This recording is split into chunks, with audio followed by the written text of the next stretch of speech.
Sir ఇప్పుడు చూస్తున్నట్టయితే తెలంగాణ వచ్చిన తర్వాత కొన్ని లక్షల కోట్లతోని నిర్మించింది కాళేశ్వరం ప్రాజెక్ట్. ఇలాంటి ప్రాజెక్టులో అవినీతి అక్రమాలు జరిగినాయని చెప్పేసి ఇప్పుడున్న ప్రజెంట్ సీఎం కూడా రేవంత్ రెడ్డి గారు కూడా అనేక సార్లు చెప్పడం జరిగింది. మిగతా వాళ్ళు కూడా చాలామంది చెప్పడం జరిగింది చాలా అవినీతులు జరుగుతున్నాయని చెప్పేసి. అయితే ఇప్పుడు సిబిఐ దర్యాప్తుకి సిబిఐకి దర్యాప్తు చేయడానికి లైన్ క్లియర్ అయిందా? ఇప్పుడు ఒకవేళ ఇందులో అవకతవకలు జరిగినాయి అంటే ఎవరు అరెస్టుల పర్వం కొనసాగుతుంది సార్? అంటే ఇక్కడ కాళేశ్వరం దానికి సంబంధించి అక్కడ కట్టకూడదు, అది అనాలోచితంగా తీసుకున్నటువంటి నిర్ణయం. సాంకేతిక పరిజ్ఞానం ఉన్న వాళ్ళందరూ దాని గురించి చెప్పలేదు. ఆయన సొంతంగా నిర్ణయం తీసుకున్నాడు కాబట్టి దానికి అన్నీ ఆయనే చూసుకున్నాడని చెప్పని కేసీఆర్ గారి మీద ఉన్నటువంటి అభియోగం. దానికి తగ్గట్టుగానే అక్కడ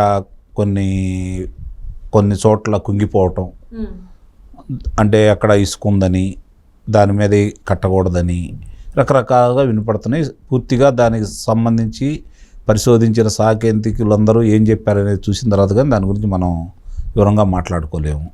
కాబట్టి ఇక్కడ ఏంటంటే సిబిఐ వాళ్ళకి ఇచ్చినా ఏమి అరగదు. అంటే ఈ కొన్ని రోజులు వేధిస్తారు అంతే తప్ప ఎవరికి ఏ రాజకీయ నాయకుడు శిక్షలు పడ్డాయి భారతదేశంలో?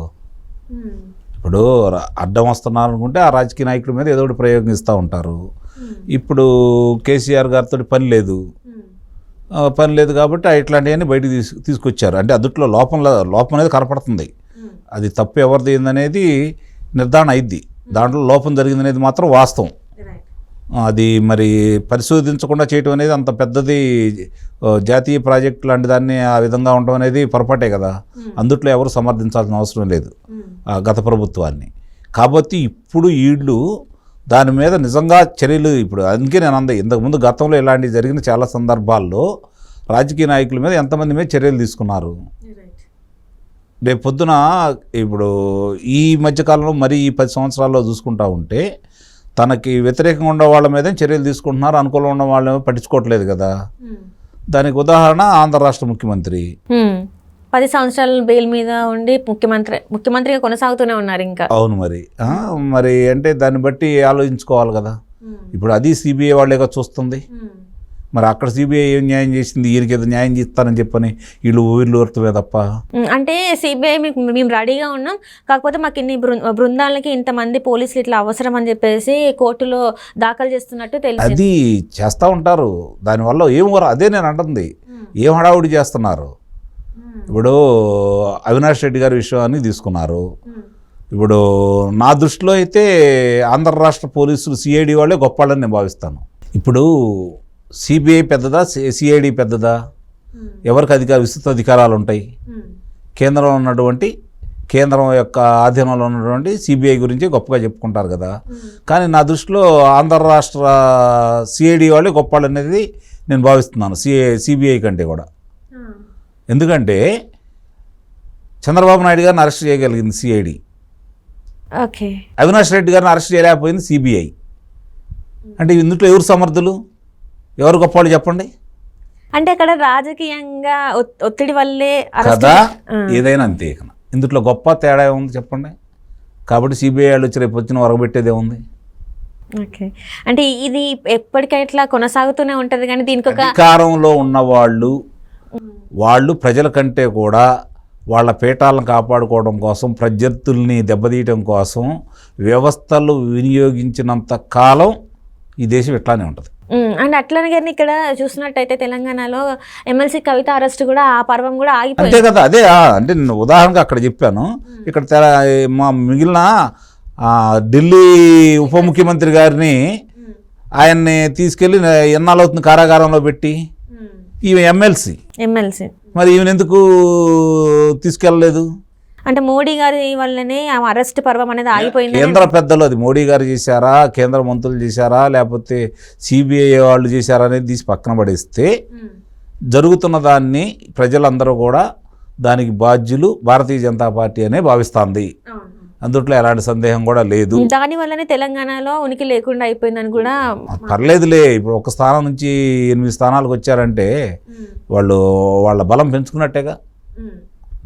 వాళ్ళు బలం పెంచుకున్నారు కదా.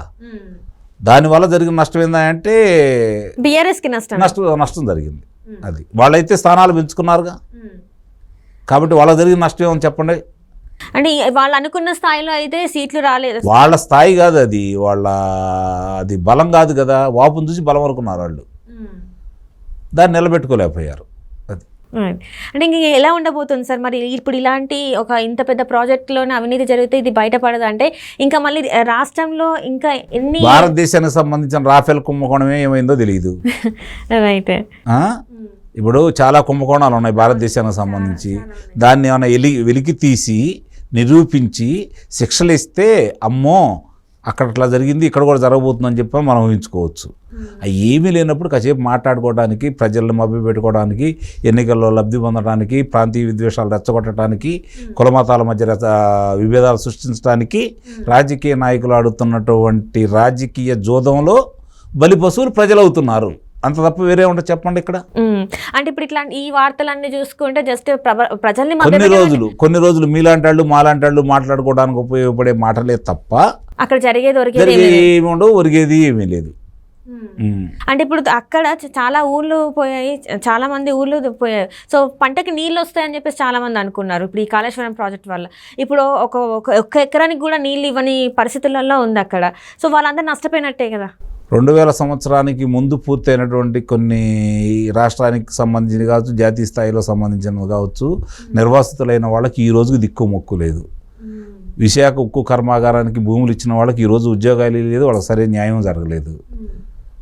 కాళేశ్వరం మొన్న 10 సంవత్సరాల క్రితం మొదలుపెట్టింది, అది మొదలుపెట్టి ఇప్పటికి దాని కింద జరిగిన వాళ్ళకి జరుగుతూ ఉంటుంది నిదానంగా. అది ఎప్పుడుకో, ఎందుకంటే ఇప్పుడు ఎట్లా ఉంటుందంటే మా ఆస్తుల తగాదాల్లోనో లేకపోతే ఇతర తగాదాల్లో న్యాయస్థానానికి వెళ్తే వాడు చచ్చిపోయిన తర్వాత వాళ్ళ మనవాళ్ళకు వస్తాయి తీర్పులు. కొడుకులు వేస్తే తండ్రులు వైద్యానికి వెళ్తే వాళ్ళు చనిపోతారు, వాళ్ళ పిల్లలు కూడా చనిపోతారు, వాళ్ళ కొడుకు అంటే వేసిన వాళ్ళ మనవాళ్ళు వచ్చేటప్పుడు కానీ తీర్పులు రాని పరిస్థితి ఉంటుంది. అంత సమయం తీసుకుంటా. కాబట్టి మనం దాని గురించి ఎక్కువగా మళ్ళీ వాళ్ళకి అవసరమైతే 5 నిమిషాల్లో తీర్పులు వస్తాయి, 5 నిమిషాల్లో. ఎలా సార్ అంటే న్యాయ వ్యవస్థను కూడా ప్రభుత్వం చెప్పు చేతల్లో పెట్టుకుంది అనుకోవచ్చు. నిస్సందేహంగా జరుగుతున్న చాలా పరిణామాలు చూస్తుంటే వాళ్ళు అందరూ అని కాదు కానీ న్యాయ వ్యవస్థలో ఉన్నటువంటి లోపాలని వాళ్ళు అందుకే సరిచేయరు. న్యాయ వ్యవస్థలో ఉన్న లోపాలను సరిచేసి సరైన మరో కొత్త రాజ్యాంగాన్ని నిర్మిస్తే ఇలా ఆటలు సాగవనే అలాంటి అవకాశం ఇవ్వకుండా న్యాయ వ్యవస్థలో ఉన్న లొసుకులను అలానే కొనసాగుతున్నాయి. కాబట్టి ఆ లొసుకును అడ్డం పెట్టుకొని, అధికారాన్ని అడ్డం పెట్టుకొని చేయాల్సింది చేస్తున్నారు. అంటే రేపటి రోజున కేసీఆర్ గారి కానీ హరీష్ రావు గారి అంటే అక్కడ ఏదైతే ఉన్నారో మెయిన్ క్యాండిడేట్స్ వాళ్ళకి ఎలాంటి హాని లేదు, ఎలాంటి అరెస్టులు అయితే ఉండవు. కొన్ని రోజులు తీసుకెళ్ళి ఏదైనా ఇబ్బంది పెడితే తర్వాత మళ్ళీ వాళ్ళకి న్యాయస్థానాలు విడుదల చేస్తాయి, కొన్ని రోజులు విరామం ఇస్తాయి, వాళ్ళు మళ్ళీ న్యాయస్థానం ఆశ్రయిస్తారు, మళ్ళీ వాయిదాల పర్వాలు కొనసాగుతూ ఉంటాయి. తీర్పు వచ్చేది ఎప్పుడుకో కదా. Right sir, right. Thank you so much sir, మీరు మా స్టూడియోకి వచ్చినందుకు ధన్యవాదాలు.